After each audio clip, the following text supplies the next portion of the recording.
Shalom everyone, it's me Ari Dosset. Just call me Rashid. Quick video. Naaman, or Naaman, if you want to use the original pronunciation. Anyway, I'm using English. Naaman. He was a Syrian general in ancient times.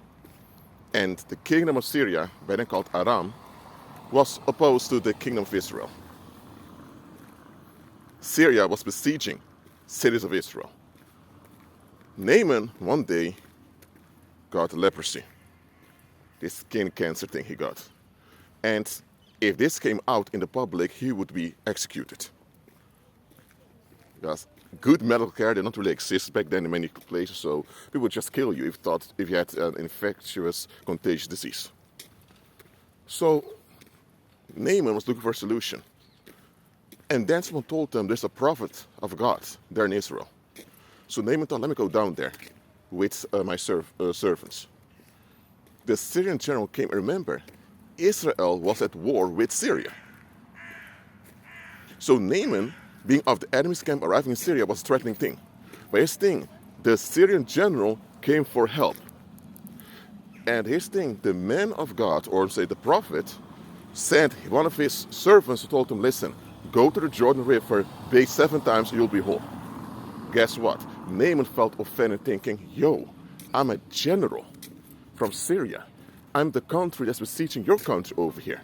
I could have come with a military over here or whatever. I came in peace. You don't even come to see me. I'm not even worthy for you to come and see and talk to me. What the heck is this? There are better rivers in Syria I can bathe in than the river in the Jordan over here. Guess what? Naaman was not wrong. Naaman was correct. I mean, come on.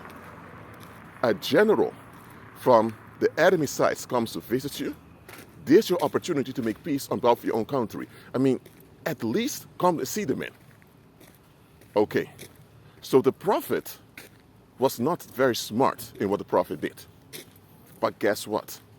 The prophet's social awkwardness was no excuse for Naaman to not take the opportunity. It was one of the servants of Naaman told him, sir, listen, you have leprosy. You're about to die.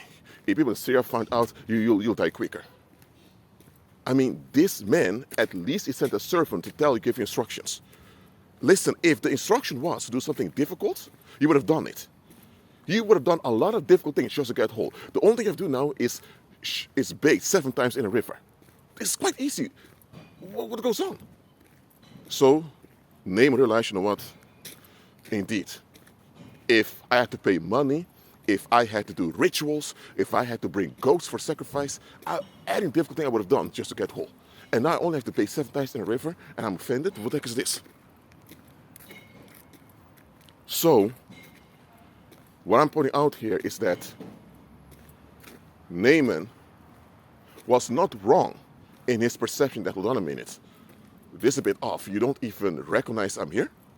But guess what? Naaman almost missed out on his healing because of him being upset with the prophet's social awkwardness. Now listen to me. There are times you have to put aside how awkward or how wrong people have been with you and just take that loss and just look at what's most important. I mean, for example, you can have a job and the people at work are not really that kind or whatever. But guess what? You are right in them being kind towards you. What if they, you know what, you don't fit in the team, we have to let you go. Okay, do you have another income to replace it with? No. So, till you get another income, chill out and get along with them.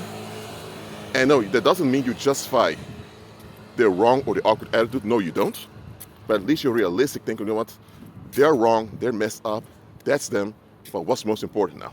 I'm the one in need, and if I cut these people off, if I get upset with them about their bad behavior or whatever, it's correct, it's right, but doing the right thing will not be the best in this situation.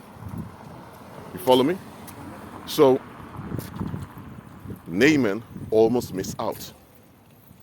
And some believers are missing out because you're so focused on all that's wrong. No, don't get things twisted. You have to realize what's wrong around you. Absolutely. You shouldn't just ignore what's wrong, ignore warning signals, because that will lead to trouble, that will lead to danger. And you should not contribute to danger. But at the same time, Even though you recognize what's wrong, don't dwell on what's wrong. Look at the bigger picture and check what you could do, what's best in the situation. That's how it should be, constructive and realistic. All right? Again, short message. Enjoy the Shabbat, agree with Christ, and I'll see you next live stream. Be at peace.